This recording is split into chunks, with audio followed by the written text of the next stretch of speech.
అందరికీ నమస్కారం. ఈ మధ్య సుప్రీంకోర్టు కొన్ని చాలా ముఖ్యమైన తీర్పులిచ్చింది. అందులోంచి ఒక 5ని తీసుకుని వాటి గురించి సింపుల్గా మనకు అర్థమయ్యేలా మాట్లాడుకుందాం. అసలు ఈ తీర్పుల వల్ల మన జీవితాల్లో ఎలాంటి మార్పులొస్తాయో తెలుసుకుందాం.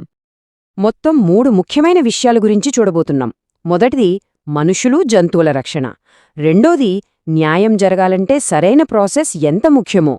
ఆ తర్వాత మన ప్రాథమిక హక్కుల గురించి. సరే, మరి మొదలుపెడదామా? సరే, మన మొదటి టాపిక్ ఏంటంటే ప్రజలని, జంతువులని కాపాడటం. ఇది మనందరికీ మన రోజువారీ జీవితంలో ఎదురయ్యే ఒక సమస్యకు సంబంధించింది. అదేంటంటే పబ్లిక్ ప్లేసుల్లో ఉండే వీధి కుక్కల విషయం. అయితే ఇక్కడ సుప్రీంకోర్టు ముందున్న అసలు ప్రశ్నేంటి? ఒక పక్కన జనాల భద్రత ముఖ్యం, మరోపక్క జంతువుల పట్ల జాలి, వాటి సంక్షేమం కూడా చూడాలి. మరి ఈ రెండింటినీ ఎలా బ్యాలెన్స్ చేయాలి? ఇదే అసలు పాయింట్. చూడండి, కోర్టు ముందు 2 వాదనలున్నాయి. ఒకవైపు పబ్లిక్ ఏరియాల్లో, ముఖ్యంగా పిల్లలు, పేషెంట్లు ఉండే చోట వాళ్ల సేఫ్టీకే ఫస్ట్ ప్రియారిటీ ఇవ్వాలి. కరెక్టే. కానీ అదే సమయంలో జంతువులకి కూడా హాని జరగకూడదు. సో ఈ రెండింటి మధ్య ఒక బ్యాలెన్స్ తీసుకురావటమే కోర్టు ముఖ్య ఉద్దేశమన్నమాట. అందుకే కోర్టు ఒక స్పష్టమైన డైరెక్షన్ ఇచ్చింది. స్కూల్స్, హాస్పిటల్స్, బస్టాండ్ల దగ్గర ఉన్న వీధి కుక్కల్ని వేరే చోటికి మార్చాలి. కాని ఆ మార్చే పద్ధతి చాలా మానవత్వంతో ఉండాలి. వాటిని హింసించకూడదు. అంటే ఇక్కడ యాక్షన్ ముఖ్యం, యాక్షన్ చేసే విధానం కూడా అంతే ముఖ్యం. సో ఈ తీర్పు నుంచి మనం నేర్చుకోవాల్సిన విషయం ఒక్కటే: ప్రజాభద్రత, జంతువుల పట్ల దయ, ఈ రెండూ వేర్వేరు కాదు, కలిసి ముందుకు వెళ్ళాలి. సేఫ్టీ కోసం కంపాషన్ని వదులుకోవాల్సిన పనిలేదు. సరే, ఇప్పుడు రెండో అంశానికి వద్దాం. ప్రక్రియే న్యాయం. అంటే జస్టిస్ అనేది కేవలం తీర్పులో కాదు, ఆ తీర్పు ఇచ్చే ప్రాసెస్లో కూడా ఉండాలి. దీనికి సంబంధించిన కొన్ని కేసుల గురించి చూద్దాం. తీర్పు వచ్చింది కదా అని ప్రతీదీ న్యాయమైపోదు. వినడానికి కొంచెం ఆశ్చర్యంగా ఉన్నా దీని వెనుక ఒక పెద్ద పాయింట్ ఉంది. అదేంటంటే, ఒక కేసులో ఫాలో అయిన ప్రాసెస్ సరిగ్గా లేకపోతే ఫైనల్గా వచ్చిన జడ్జ్మెంట్కి కూడా విలువుండదు. అంటే ఏం తీర్పు ఇచ్చారు అన్నదానికంటే ఆ తీర్పు దగ్గరికి ఎలా వచ్చారన్నది చాలా ముఖ్యం. అసలు ఒక విచారణ ఎప్పుడు అన్యాయమవుతుంది? సుప్రీంకోర్టు ఏం చెబుతోందంటే 2 కండిషన్స్ ఉన్నాయంట. ఒకటి, కేసుని విచారించే అధికారం లేని జడ్జి విచారిస్తే. 2, కేసులో ఉన్న 2 పార్టీలకి వాళ్ల వాదనలు వినిపించుకోవడానికి సరైన అవకాశం ఇవ్వకపోతే.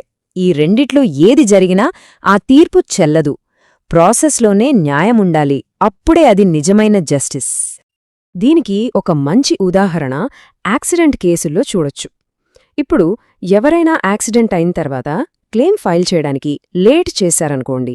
జడ్జిగారు లేటైంది కదా అని టెక్నికల్ రీజన్తో కేసు కొట్టేయకూడదు.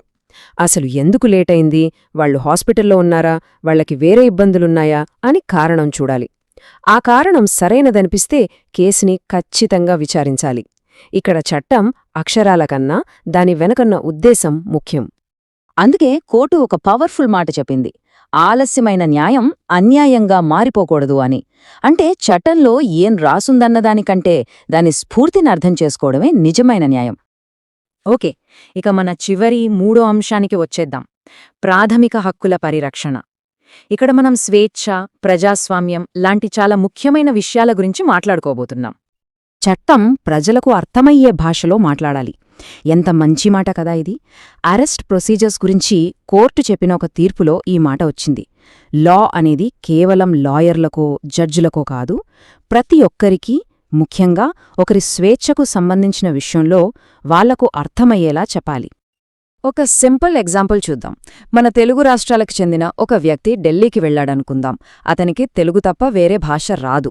అక్కడ పోలీసులు అతన్ని అరెస్ట్ చేస్తే ఎందుకు అరెస్ట్ చేస్తున్నారో అతనికి తెలుగులోనే చెప్పాలి. అవసరమైతే ఒక ట్రాన్స్లేటర్ని కూడా పెట్టాలి. ఇది చెయ్యకపోతే అది ఆర్టికల్ 21 కింద మన రాజ్యాంగం ఇచ్చిన జీవించే హక్కు, స్వేచ్ఛా హక్కును ఉల్లంఘించినట్టే. గౌరవంగా బ్రతకడం అంటే ఇది కూడా. ఇప్పుడు ఫైనల్గా తమిళనాడు ఎన్నికల ఓటర్ల లిస్టుకి సంబంధించిన ఒక కేసుకి వద్దాం. ఇది కేవలం తమిళనాడుకు సంబంధించిన విషయం అనుకుంటే పొరపాటే. ఇది మన డెమోక్రసీ, హెల్త్కి సంబంధించిన చాలా పెద్ద ఇష్యూ. తమిళనాడు ఓటర్ లిస్టులో కొన్ని మార్పులు చేర్పులకు సంబంధించి కొన్ని పిటిషన్లు దాఖలయ్యాయి. అయితే కోర్టు ఈ కేసును ఇంకాస్త వివరంగా విచారించాలని చెప్పి వాయిదా వేసింది.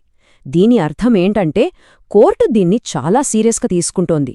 ఎందుకంటే కరెక్ట్గా ఉన్న ఓటర్ల లిస్టే ఫ్రీ అండ్ ఫేర్ ఎలక్షన్స్కి బేస్. అందుకే ఇది ఒక రాజ్యాంగపరమైన ముఖ్యమైన విషయంగా కోర్టు చూస్తోంది. సో దీన్నుంచొచ్చే మెసేజ్ ఒక్కటే: స్వచ్ఛమైన ఎన్నికలుంటేనే ప్రజాస్వామ్యం బలంగా ఉంటుంది. ఆ స్వచ్ఛత అనేది సరైన ఓటర్ల లిస్టుతోనే మొదలవుతుంది. ఓకే, ఇప్పటిదాకా మనం వేర్వేరు కేసులు, తీర్పుల గురించి చూసాం. వీటన్నిటినుంచి అసలు మనం తెలుసుకోవాల్సిన పెద్ద విషయాలేంటి, ఈ తీర్పులన్నిట్లో ఉన్న కామన్ పాయింట్స్ ఏంటో ఒక్కసారి చూద్దాం. మొత్తం 4 పెద్ద ఐడియాలు మనకనిపిస్తున్నాయి. ఒకటి, బ్యాలెన్స్ అంటే భద్రత, కరుణ రెండూ ముఖ్యమే.